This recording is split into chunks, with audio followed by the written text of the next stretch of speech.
A Natureza e a Necessidade da Nova Criatura, por John Flavel. Capítulo 25 do livro Method of Grace in the Gospel Redemption. Assim que se alguém está em Cristo, nova criatura é.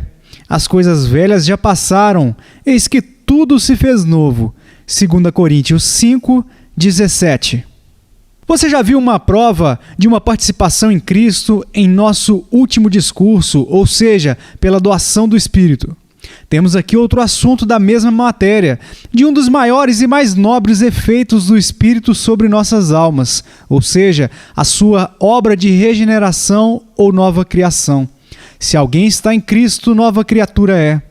O escopo do apóstolo no contexto imediato é dissuadir os cristãos de uma parcialidade carnal e pecaminosa em seus aspectos para com os homens. Não despreze-os segundo a maneira do mundo, de acordo com as diferenças externas, mas atente para o valor real interno e excelência que está nos homens. O apóstolo insta por meio dos argumentos. O primeiro tirado da finalidade da morte de Cristo, versículo 15, que era para retirar aqueles planos egoístas e objetivos carnais pelos quais o mundo inteiro está seduzido. O segundo, extraído do novo Espírito, pelo qual os crentes são impulsionados, os que estão em Cristo devem julgar e medir todas as coisas por uma nova regra. Se alguém está em Cristo, nova criatura é. As coisas velhas já passaram. Outrora, nós possuíamos aquele espírito vil, egoísta do mundo, que era totalmente governado pelos interesses carnais. Nós devemos agora julgar por uma nova regra, pois somos movidos por um novo princípio, visamos um novo e mais nobre fim. Eis que tudo se fez novo. Com estas palavras, temos 3 partes gerais a serem consideradas distintamente, a saber: 1. A grande questão a ser determinada, se alguém está em Cristo. 2. A regra através da qual isso pode ser determinado, ou seja, ele é uma nova criatura. 3. Esta regra geral, mais particularmente explicada. As coisas velhas já passaram, eis que tudo se fez novo. Primeiro, temos aqui a grande questão a ser determinada. Um homem está em Cristo? Uma questão em cuja determinação devemos ficar em pé ou cair para sempre. Por estar em Cristo, o apóstolo não se refere à profissão geral do cristianismo, o que dá ao homem a reputação a ser participante nele. Mas estar em Cristo significa um interesse nele pela união vital com a sua pessoa e uma participação real em seus benefícios. Agora, esta é a questão a ser determinada, a questão a ser julgada. Nada pode ser mais solene e importante no mundo todo do que ela. Em segundo lugar, a regra pela qual esta grande questão pode ser determinada, ou seja, a nova criação. Se alguém está em Cristo, nova criatura é. Por esta regra, todos os títulos e reivindicações feitas a Cristo no mundo dos que professam devem ser examinados. Se alguém, seja ele o que for, alto ou baixo, grande ou pequeno, letrado ou analfabeto, jovem ou velho, se ele intenciona ter uma participação em Cristo, este é o padrão pelo qual ele deve ser julgado. Se ele está em Cristo, ele é uma nova criatura. E se ele não é uma nova criatura, ele não está em Cristo, não importando quais sejam que seus dotes, dons, confiança e reputação. Uma nova criatura não é nova fisicamente, ele é a mesma pessoa que era antes. Contudo, uma nova criatura, isto é, uma criatura renovada por princípios graciosos, recém-infundidos nela desde o alto, os quais lhe impulsionará e a guiará de outra maneira e para outro fim que nunca atuou antes. E estes princípios graciosos não sendo induzidos a partir de qualquer coisa que era pré-existente no homem, mas recém-infundidos do alto, por isso são chamados neste lugar uma nova criatura. Esta é a regra pela qual a nossa confissão de Cristo deve ser determinada. Em terceiro lugar, esta regra geral é aqui mais particularmente explicada. As coisas velhas já passaram, eis que tudo se fez novo. Ele não se satisfaz em estabelecer esta regra de forma concisa ou expressá-la em termos gerais, dizendo-nos que o homem em Cristo deve ser uma nova criatura. Antes, mais particularmente, ele nos mostra o que esta nova criatura é e quais são as suas partes, ou seja, ambas. Número 1, a parte negativa, as coisas velhas já passaram. Número 2, a parte positiva, todas as coisas se fizeram novas. Por coisas velhas, ele quer dizer todos aqueles princípios carnais, objetivos egoístas e concupiscências carnais que pertencem ao estado carnal, ou o velho homem. Todos esses já passaram, não simples e perfeitamente, mas apenas em parte no presente e totalmente em esperança e expectativa no futuro. Muito brevemente, sobre a parte privativa da nova criatura, as coisas velhas já passaram. Uma ou duas palavras devem ser ditas sobre a parte positiva. Todas as coisas se tornaram novas. Isso não quer dizer que as antigas faculdades da alma são abolidas e novas faculdades são criadas em seu lugar. Mas assim como os nossos corpos podem ser chamados de novos corpos, em razão de seus novos dotes e qualidades induzidos de forma excelente e concedidos a eles em sua ressurreição, assim também as nossas almas são agora renovadas pela infusão de novos princípios de graça nelas, na obra da regeneração. Essas duas partes, a saber, a parte negativa, as coisas velhas que se passaram, e a parte positiva, a renovação de todas as coisas em seu interior, compreende toda a natureza da santificação, o que em outras partes das Escrituras é expresso por frases equivalentes. Às vezes, despojar-se do velho homem e revestir-se do novo homem. Efésios 4, 24. Às vezes, morrer para o pecado e viver para a justiça. Romanos 6, 11, que é a mesma coisa que o apóstolo aqui pretende, pelo passar das coisas velhas e o fazer novas todas as coisas. E porque este é o trabalho mais excelente, glorioso e admirável do Espírito que é ou pode ser feito no homem neste mundo. Portanto, o apóstolo afirma isso com uma perspectiva, uma nota de observação especial. Eis que tudo se fez novo. Diariamente contemple e admire esta maravilhosa e surpreendente mudança que Deus fez nos homens. Eles estão vindo das trevas para a sua maravilhosa luz. 1 Pedro 2,9. Fora do velho, por assim dizer, para um novo mundo. Eis que tudo se fez novo. Assim, observe, doutrina, que a criação por Deus de uma obra sobrenatural da graça na alma de qualquer homem é a certa e infalível prova de uma participação salvífica em Jesus Cristo. Adequadas são as palavras do apóstolo em Efésios 4, 20 ao 24.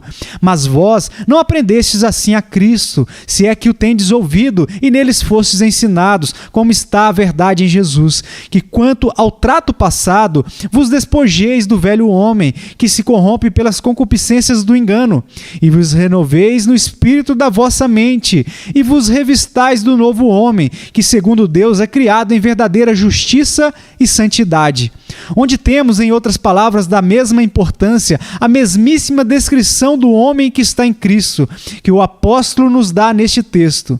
Agora, para a introdução e estabelecimento deste ponto, será necessário que eu vos diga: número 1, porque a obra regeneradora do Espírito é chamada de uma nova criação.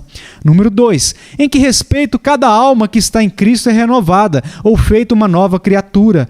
Número 3, quais são as propriedades e qualidades notáveis dessa nova criatura. Número 4, a necessidade desta nova criação para todos os que estão em Cristo.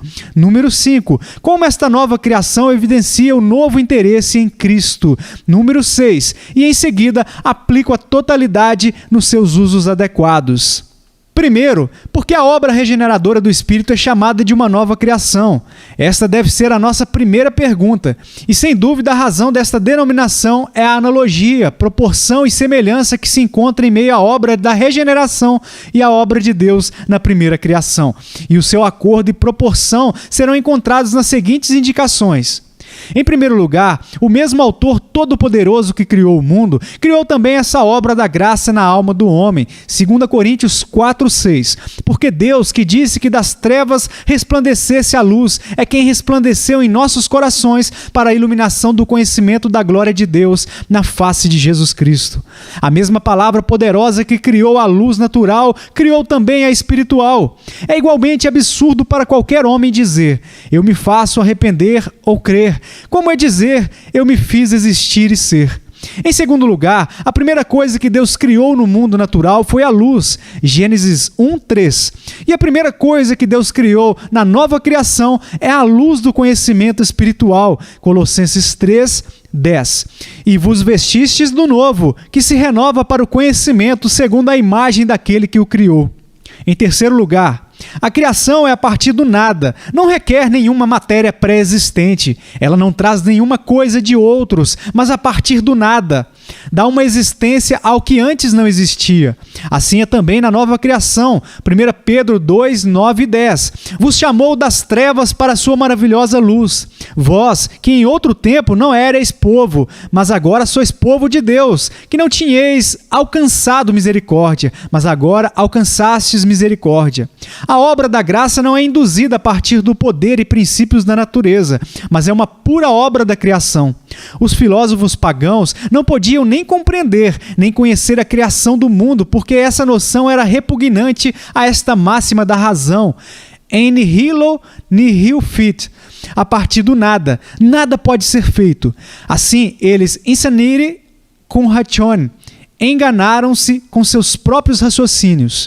E da mesma maneira, alguns grandes pretendentes à razão entre nós, apontando que é um absurdo afirmar que a obra da graça não seja virtual e potencialmente contida na natureza, a nova criação na antiga. Em quarto lugar, foi a virtude e eficácia do Espírito de Deus que deu ao mundo natural a sua existência pela criação. Gênesis 1:2 diz que o Espírito de Deus se movia sobre a face das águas, pairava sobre o caos, como as asas de um pássaro faz sobre seus ovos, como a mesma palavra é proferida, Deuteronômio 32:11.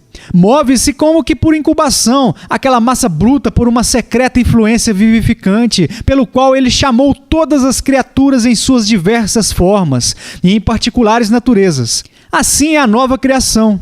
Uma influência vivificante deve vir do Espírito de Deus, ou então a nova criação nunca poderá ser formada em nós, como diz João 3:8. Assim é todo aquele que é nascido do Espírito. E versículo 6, o que é nascido do Espírito é Espírito. Em quinto lugar, a palavra de Deus foi o instrumento da primeira criação. Salmo 33, 6 e 9. Pela palavra do Senhor foram feitos os céus e todo o exército deles pelo Espírito da sua boca, porque falou e foi feito, mandou e logo apareceu.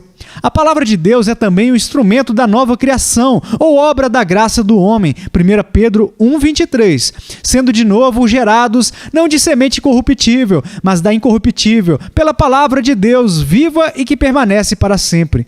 Assim também temos em Tiago 1:18, segundo a sua vontade, ele nos gerou pela palavra da verdade, para que fôssemos como primícias das suas criaturas. Segundo a sua vontade, isso foi a causa impulsiva, com a palavra da verdade, foi a causa instrumental. Grande respeito e honra, amor e prazer são devidos à palavra sobre essa consideração, que é o instrumento de nossa regeneração ou nova criação. Em sexto lugar, o mesmo poder que criou o mundo ainda o mantém e sustenta a sua existência. O mundo deve a sua conservação, bem como a sua existência ao poder de Deus, sem o que não poderia subsistir por um momento. Também assim é com a nova criação, que depende inteiramente do poder de preservação de quem primeiramente a formou. Judas, versículo 1, conservados por Cristo Jesus. 1 Pedro 1:5, que mediante a fé estáis guardados na virtude de Deus para a salvação, já prestes para se revelar no último tempo.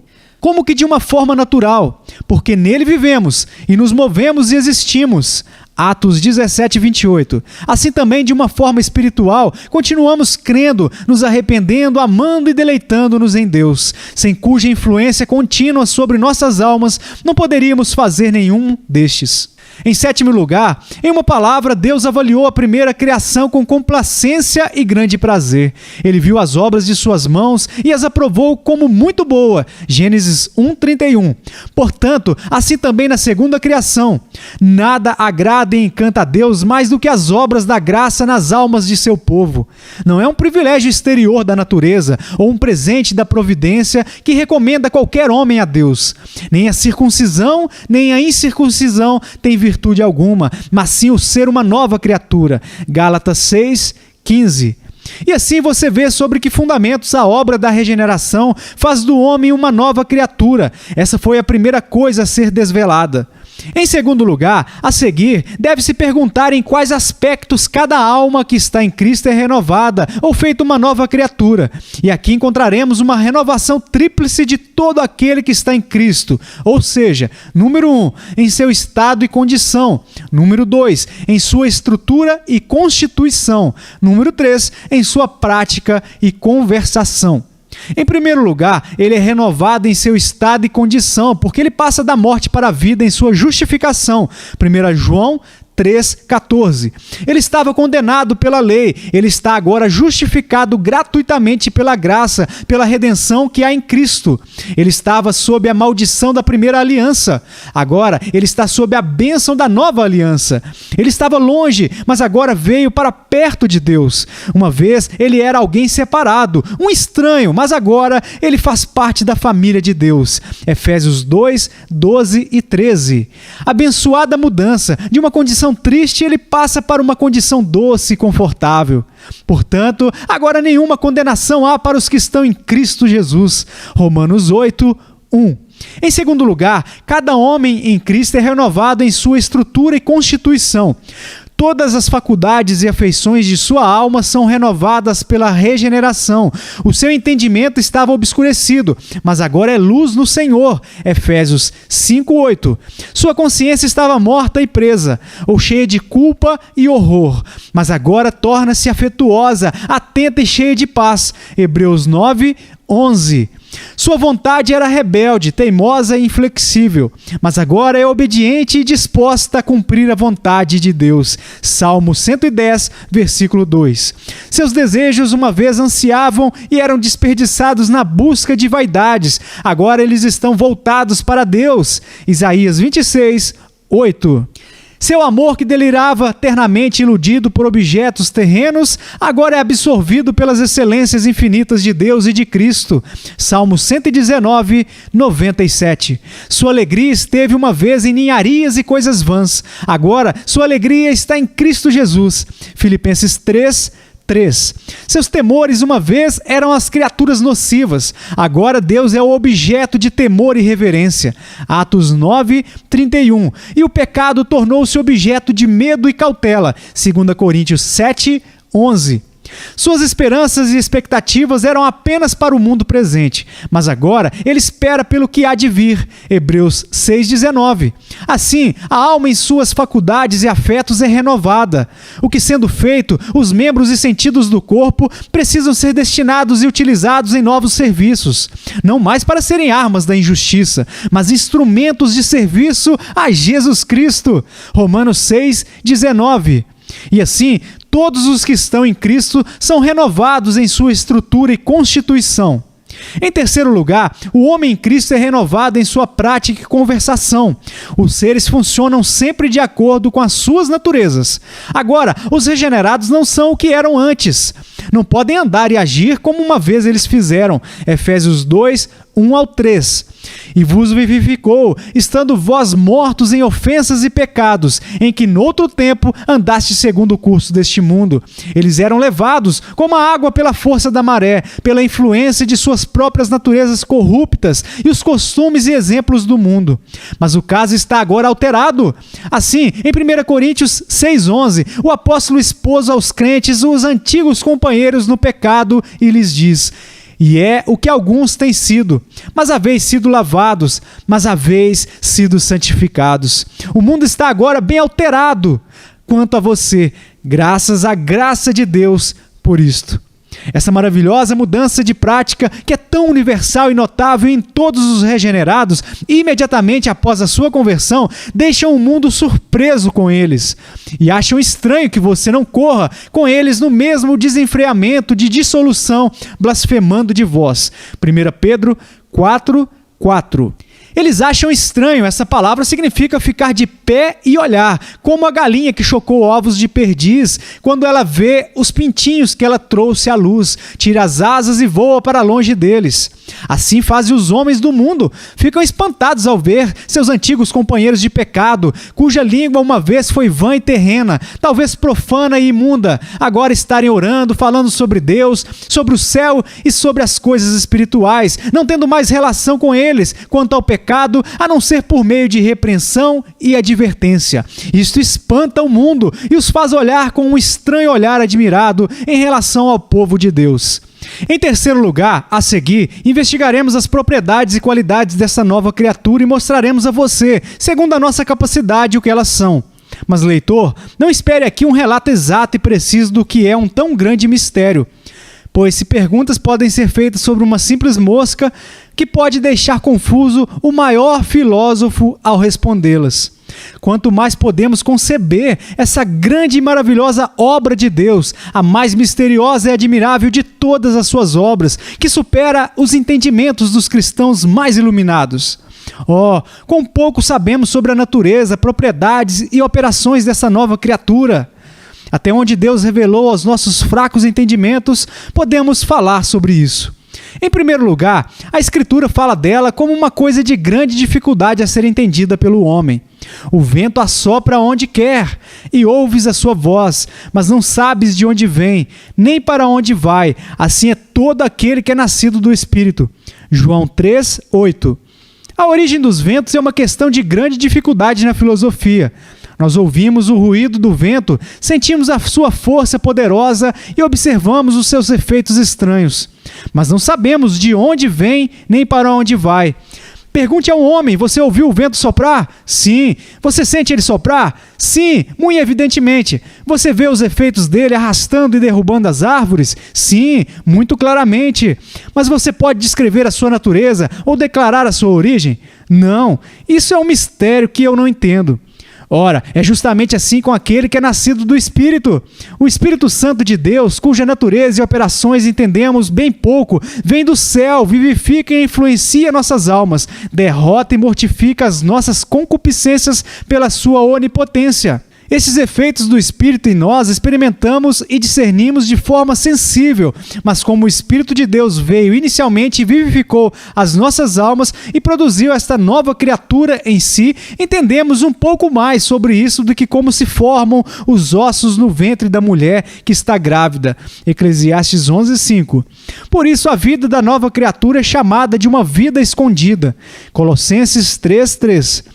A natureza dessa vida não está apenas totalmente escondida de todos os homens carnais, mas em grande medida esta vida está oculta e desconhecida aos homens espirituais, apesar de serem eles próprios os sujeitos dela.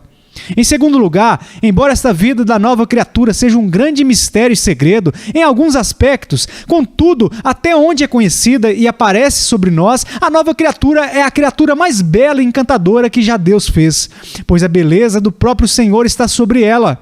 Novo homem que segundo Deus é criado, Efésios 4:24. Assim como um retrato é desenhado a partir do homem, a nova criatura é um esboço do próprio Deus, delineado pelo Espírito, esse artista admirável na alma do homem. A santidade é a beleza e a glória de Deus, e na santidade a nova criatura é criada à imagem de Deus. Colossenses 3:10. A alma regenerada aqui se torna santa. 1 João 3:3. Não essencialmente santa, como Deus é, nem ainda eficientemente santa, pois a alma regenerada não pode fazer-se santa, nem tornar outros santos. Entretanto, a vida da nova criatura pode ser dita como sendo semelhante à vida de Deus no fato de que, como Deus vive para si mesmo, então a nova criatura vive totalmente para Deus. Como Deus ama a santidade e odeia o contrário, o mesmo acontece com a nova criatura. É nessas coisas que ela é formada segundo a imagem de Deus que a criou. Quando Deus cria essa criatura na alma do homem, então é dito que somos participantes da natureza divina. 2 Pedro 1:4. De modo que não pode haver nada transmitido aos homens que embeleza e enfeita suas almas como essa nova criação o faz. Os homens não se semelham a Deus quando eles são nobres ou quando eles são ricos, mas quando eles são santos. Nenhum dom, nenhum dote natural embeleza a alma como essa nova criatura o faz. Sim, essa é a beleza da nova criatura, a saber que Cristo, seu autor, é também o seu admirador. Enlevaste-me o coração com um dos teus olhares. Cânticos 4, 9. Em terceiro lugar, essa nova criatura é criada no homem, sobre o maior propósito que alguma vez qualquer obra de Deus foi feita. O fim de sua criação e infusão é elevado e nobre, a salvação da alma em que é feito. É tanto o finis operis quanto o finis operantes. Este é o propósito do trabalho e do trabalhador que o operou. Quando recebemos o fim da nossa fé, nós recebemos a salvação de nossas almas. Salvação é o fim da fé, como a morte é o fim do pecado, também a vida eterna é o fim da graça. A nova criatura, pelo instinto e direção constante de sua própria natureza, segue o seu curso como que diretamente a Deus e para o céu, o lugar de seu pleno exercício, como os rios fazem com o oceano. Declara-se ter sido feito para Deus, por seu incansável esforço por Ele. E como a salvação é o fim da nova criatura, também é o desígnio expresso e finalidade daquele que a criou. Ora, quem para isso mesmo nos preparou foi Deus, 2 Coríntios 5:5. Por esta obra dele em nossas almas, Ele agora está lapidando, preparando e nos fazendo idôneos para participar da herança dos santos na luz. Colossenses 1:12. Em quarto lugar, essa nova criação é a obra mais necessária que Deus já operou na alma do homem. O eterno bem-estar de sua alma depende disso, e sem ela ninguém verá a Deus. Hebreus 12:14. E a não ser que vocês sejam regenerados e nasçam de novo, não podem ver o reino de Deus. João 1:3 e 5. Você pode ser salvo em Cristo? Você sabe que não pode. Você pode ter uma participação em Cristo sem a nova criação? Meu texto expressamente diz que você nunca poderá ter, pois, se alguém está em Cristo, nova criatura é. Ó leitor, quaisquer que sejam seus pensamentos levianos nesta matéria, e com que olhos negligentes e descuidados você lê estas linhas, ainda assim, saibas que tu deves ser ou uma nova criatura, ou uma criatura miserável e maldita para sempre. Se civilidade sem a nova criação pudesse te salvar, por que os pagãos morais não são salvos também? Se o rigor da vida sem a nova criação pudesse te salvar, por que isso não salvou os escribas e fariseus? Se uma elevada profissão de fé na religião sem a nova criatura pode te salvar, por que não salvou Judas, Himeneu e Fileto também? Nada é mais evidente do que isso, a saber que nenhum arrependimento, obediência, abnegação, orações, lágrimas, reformas ou ordenanças sem a nova criação aproveitam para a salvação da tua alma. O próprio sangue de Cristo, sem a regeneração, nunca salvou e nunca salvará alguém. Ó, que obra necessária é a nova criação! Nem a circuncisão, nem a incircuncisão tem virtude alguma, mas sim o ser uma nova criatura. Gálatas 6:15. Em quinto lugar, a nova criatura é uma criatura admirável e maravilhosa. Há muitas maravilhas na primeira criação. Grandes são as obras do Senhor, procuradas por todos os que nelas tomam prazer. Salmo 111:2. Mas não há maravilhas na natureza como aquelas da graça. A maior maravilha que jamais foi vista no mundo não é, com exceção à encarnação do Filho de Deus, ver a natureza e o temperamento do homem tão transformados e modificados como eles o são pela graça. Ver os lascivos coríntios e os idólatras efésios tornando-se cristãos mortificados e celestiais. Ver um perseguidor feroz e cruel tornar-se um confessor glorioso e sofredor por Cristo. Ver a mente carnal do homem que estava recentemente fixada por completo em uma forte inclinação para o mundo, ser totalmente retirada de suas concupiscências e firmada sobre coisas que são espirituais e celestiais. Certamente não foi um milagre maior ver Lázaro sair do seu sepulcro do que é ver a mente morta e carnal saindo de suas concupiscências para abraçar a Jesus Cristo. Não foi uma maravilha maior ver os nossos mortos e secos no vale se moverem e se unirem do que é ver uma alma morta movimentar-se em direção a Deus e movendo-se em direção a Cristo no caminho da fé. Em sexto lugar, a nova criatura é uma criatura imortal, uma criatura que nunca verá a morte. João 4,14. Há na alma do homem uma fonte de água que jorra para a vida eterna. Eu não vou aventurar dizer que é imortal em sua própria natureza, pois é apenas uma criatura, como o meu texto a descreve.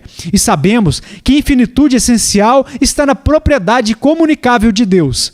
A nova criatura tem tanto começo e sucessão, e, portanto, também pode ter um fim, como a qualquer coisa em si, ou sua própria natureza. A experiência também nos mostra que é capaz tanto de aumento e diminuição, e pode ser aproximada da morte. Apocalipse 3, 2. A obra do Espírito nos crentes pode estar prestes a morrer, mas apesar de sua perpetuidade não fluir de sua própria natureza, flui da aliança e das promessas de Deus, o que a torna uma criatura imortal, quando todas as outras excelências no homem vão embora, como na morte. Jó 4:21. Apenas esta excelência permanece. Os nossos dons podem deixar-nos, nossos amigos nos deixam, nossas propriedades nos deixam, mas nossas graças nunca nos deixarão. Elas sobem com a alma em que são inerentes, na glória, quando o golpe da morte separa a alma do corpo.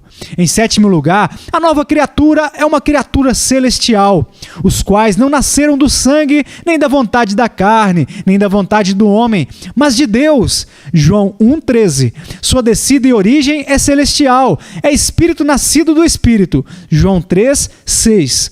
Seu foco é o céu, e lá estão todas as suas tendências. Salmo 63, 8. Seu próprio alimento, da qual vive, são coisas celestiais. Salmo 4, 6 e 7. Ela não pode alimentar-se como outras criaturas fazem das coisas terrenas. O objeto de toda a sua alegria e amor está no céu. Quem tenho eu no céu senão a ti? Salmo 73, 25. As esperanças e expectativas da nova criatura estão no céu. Ela procura por pouco neste mundo, mas espera pelo refrigério do Senhor. A vida da nova criatura sobre a terra é uma vida que espera paciente por Cristo. Seus desejos e anseios são pelo céu. Filipenses 1, 23. A carne de fato permanece e gostaria de adiar, mas a nova criatura se apressa e de bom grado partiria. 2 Coríntios 5, 2. Ela não está em casa enquanto está aqui. Ela é do céu e não pode ficar quieta, nem a alma suportará sua habitação terrestre. A será assim até ela voltar para o céu. Em oitavo lugar, a nova criatura é uma criatura ativa e laboriosa. Tão logo ela nasce, já está agindo na alma. Eis que ele está orando. Atos 9, 11. A atividade é sua própria natureza. Se vivemos em espírito, andemos também em espírito. Gálatas 5, 25. Também não devemos nos admirar pelo fato de que ela esteja sempre ativando e estimulando a alma, vendo que a atividade em obediência foi a finalidade para o que foi criada. Porque somos feitura sua, criados em Cristo Jesus para as boas obras. Efésios 2, 10. E aquele que realiza os deveres da religião, por esse princípio da nova criatura, ou a natureza, vai, na medida em que o princípio atua nele, agradar-se em fazer a vontade de Deus, regozijar-se no caminho de seu mandamento e encontrar o mais doce prazer nos caminhos do dever. Em nono lugar, a nova criatura é uma criatura que se desenvolve, crescendo de força em força. 1 Pedro 2, 2. E transformando, mudando a alma em que ela está submetida de glória em glória. 2 Coríntios 3, 18. As tendências vigorosas e busca constante dessa nova criatura é atingir sua exata perfeição e maturidade. Filipenses 3, 11. Ele não pode suportar restrição e limites à sua vontade. Aquém da perfeição, cada grau de força que alcança apenas aguça e aprimora seus desejos por graus mais elevados. Após este relato, ela tem grande prazer nas ordenanças de Deus, nos deveres da religião e na comunhão dos santos, pois são auxílios e melhorias à mesma, fim de seu grande propósito. Em décimo lugar, a nova criatura é uma criatura de preservações maravilhosas. Há muitas maravilhas da providência divina na preservação de nossas vidas naturais, mas nada como aquelas pelas quais a vida da nova criatura é preservada em nossas almas. Há momentos críticos de tentação e deserção, em que ela está pronta para morrer. Apocalipse 3:2. Os graus de sua força e vivacidade são, por vezes, infelizmente, abatidos, e suas operações doces e confortáveis descontinuadas. Apocalipse 2, 4. As evidências pelas quais a sua existência em nós era habitualmente encontrada podem ser, e muitas vezes são, obscurecidas. 2 Pedro 1, 9. E a alma na qual ela está pode tirar conclusões muito tristes sobre a questão e circunstância, concluindo que sua vida não apenas está em perigo, mas bastante extinguida. Salmo 51, 10 ao 12. Mas apesar de estar prestes a morrer, Deus maravilhosamente preserva-a da morte. Ela tem também o seu reavivamento, assim como seus períodos de fraquezas. E assim você vê quais são as características encantadoras e ilustres da nova criatura. Em seguida, em quarto lugar, demonstraremos a necessidade dessa nova criação para todos os que estão em Cristo e que por Ele esperam alcançar a salvação. E a necessidade da nova criatura aparecerá de diversas maneiras. Em primeiro lugar, a partir da vontade positiva e expressa de Deus, revelada nas Escrituras, no tocante a este assunto. Examinem as Escrituras e vocês encontrarão que Deus colocou toda a ênfase e peso de sua felicidade eterna por meio de Jesus Cristo sobre obra do Espírito nas suas almas. Então, nosso Salvador diz a Nicodemos: na verdade te digo que aquele que não nascer da água e do Espírito não pode entrar no reino de Deus. João 3, 5. Semelhantes são as palavras do apóstolo: segui a santificação, sem a qual ninguém verá o Senhor. Hebreus 12, 14. E embora alguns pensem que os seus privilégios de nascimento, gozo de ordenanças e profissões religiosas podem recomendá-los à aceitação de Deus sem esta nova criação, ele prova assim quão irracional e sem fundamento são todas essas esperanças. Porque em Cristo Jesus nem a circuncisão nem a incircuncisão tem virtude alguma, mas sim o ser uma nova criatura. Gálatas 6, 15. Cristo e o céu são os dons de Deus, e Ele tem a liberdade de conferi-los nos termos e condições que lhe aprouver, e este é o caminho, o único caminho e método indicado em que Ele trará os homens por meio de Cristo para a glória. Os homens podem extirpar as impressões dessas coisas de seus próprios corações, mas eles nunca podem alterar curso e método de salvação estabelecidos por Deus. Ou seremos novas criaturas, como o preceito da palavra nos ordena, ou nos perderemos e seremos criaturas amaldiçoadas, como as ameaças da palavra claramente nos dizem. Em segundo lugar, esta nova criação é a parte inicial dessa grande salvação que esperamos através de Cristo e, portanto, sem isso, todas as esperanças e expectativas de salvação devem desaparecer. Salvação e regeneração estão inseparavelmente ligadas. Nossa glória no céu, se entendermos corretamente a sua natureza, consiste em duas coisas: a assimilação a Deus e nossa fruição de Deus, e ambos têm seu início e evolução em nossa regeneração neste mundo. Aqui começamos a ser transformados em sua imagem em algum grau. 2 Coríntios 3, 18. Pois o novo homem é criado por Deus, como foi falado anteriormente. Na obra de graça é dito que Deus começa uma boa obra, que deve ser concluída ou consumada no dia de Cristo. Filipenses 1, 6. Ora, nada pode ser mais irracional do que imaginar que um propósito ou obra deve ser concluída ou aperfeiçoada, sendo que nunca tenha tido um começo. Em terceiro lugar, tão necessária é a nova criação a todos que esperam salvação por Cristo, que sem isso o céu não seria céu e a glória dele não seria nenhuma glória para nós, por causa da inadequação e aversão de nossas mentes carnais a essas coisas. A inclinação da carne é inimizade contra Deus. Romanos 8, 7. Inimizade exclui toda complacência e deleite. Há uma necessidade de nossos corações serem adequada e agradavelmente moldados a Deus, para o descanso complacente de nossas almas nele. E esse temperamento agradável é operado pela nossa nova criação. Ora, quem para isso mesmo nos preparou foi Deus. 2 Coríntios 5, 5. Regeneração, veja, é a obra ou moldar do espírito de um homem em um temperamento agradável, ou como está em Colossenses 1, 12, nos fazer idôneos para participar da herança dos santos na luz.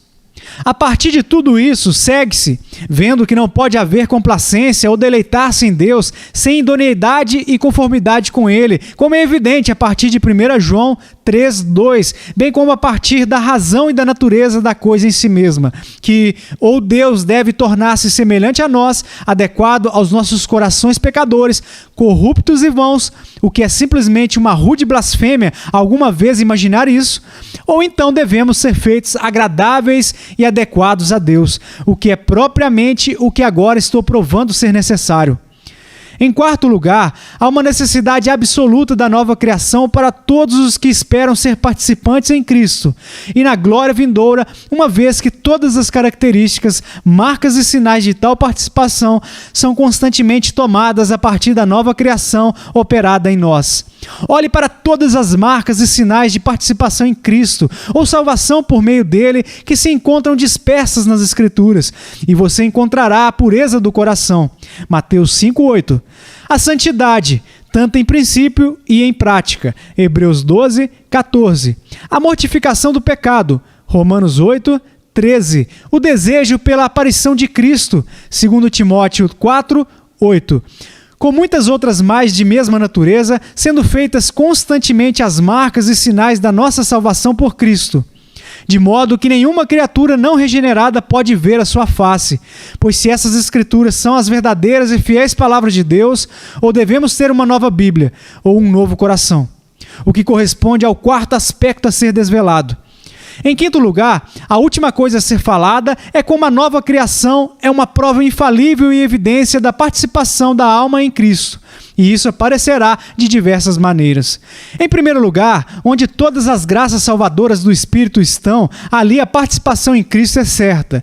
E onde há a nova criatura, aí todas as graças salvadoras do Espírito estão. Pois o que é a nova criatura, senão a forma ou sistema de todas as graças especiais de salvação? Não é esta ou aquela graça particular, como a fé, nem a esperança ou o amor a Deus, que constitui a nova criatura, pois estes são apenas como tantos membros ou ramos dela. Mas a nova criatura abrange todas as graças do Espírito. Mas o fruto do Espírito é amor, gozo, paz, longanimidade, benignidade, bondade, fé, mansidão, temperança e etc. Gálatas 5:22. Qualquer uma das graças salvíficas especiais dá prova de nosso interesse em Cristo, quanto mais, então, a nova criatura, que é a forma complexa ou sistema de todas as graças juntas. Em segundo lugar, para concluir, onde são encontradas todas as causas de participação em Cristo e todos os efeitos e frutos dessa participação aparecem. Aí, sem dúvida, uma participação em Cristo é encontrada. Onde quer que você encontre uma nova criatura, você encontra todas as causas e todas as facetas de uma participação em Cristo. Pois ali você encontrará, número 1, a causa impulsiva, ou seja, o amor eletivo de Deus, a partir do que a nova criatura é inseparável, 1 Pedro 1:2. Com a nova criatura, as causas apreciáveis, eficientes e finais de participação em Cristo e união com Ele também sempre são encontradas. Efésios 2:10, capítulo 1, versículos 4 ao 6. 2. Todo o conjunto e frutos da participação em Cristo são encontrados na nova criatura. A todos os frutos da obediência, pois somos criados em Cristo Jesus para boas obras. Efésios 2:10, Romanos 7:4. A verdadeira oposição espiritual ao pecado. Sabemos que todo aquele que é nascido de Deus não peca, mas o que de Deus é gerado conserva-se a si mesmo, e o maligno não lhe toca. 1 João 5:18. Há amor pelo povo de Deus. Qualquer que ama é nascido de Deus. 1 João 4:7.